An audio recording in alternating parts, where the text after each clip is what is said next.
매년 명절이 다가오면 잊을만 하면 찾아오는 전쟁이 하나 있습니다. 바로 KTX나 SRT 같은 기차표를 예매하기 위한 예매 전쟁인데요.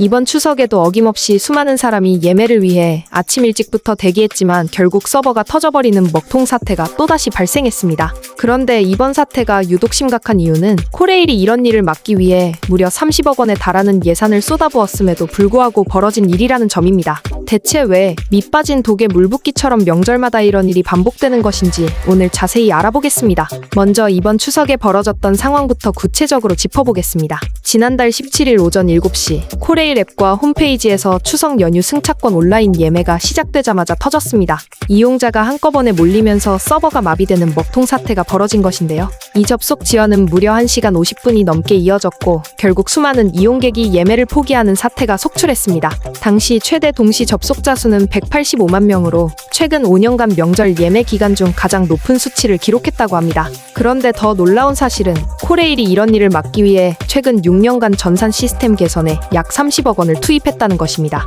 자료에 따르면 코레일은 2020년에 8억 원, 2022년에 6억 2천만 원, 2025년에 15억 7,400만 원 등 총 30억 원의 예산을 시스템 증설과 개선에 집행했습니다.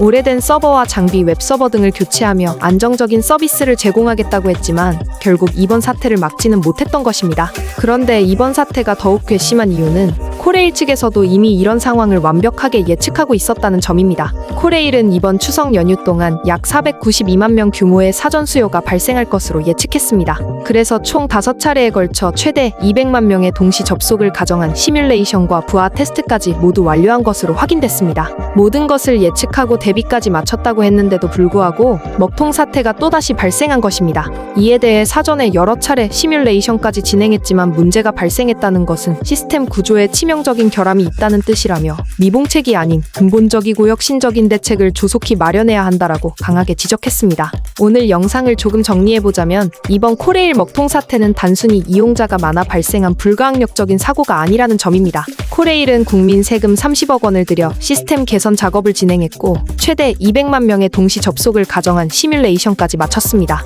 그럼에도 불구하고 185만 명의 접속을 감당하지 못하고 서버가 마비되었다는 것은 명백히 코레일의 책임 방기라고 볼 수 있는 부분입니다.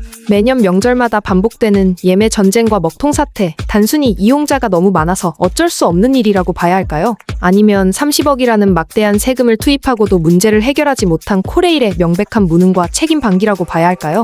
국민의 기본적인 교통권을 보장하기 위해 예매 시스템을 근본부터 전면 개편해야 한다는 목소리가 그 어느 때보다 높은 상황입니다. 여러분들의 뜻을 모아주세요.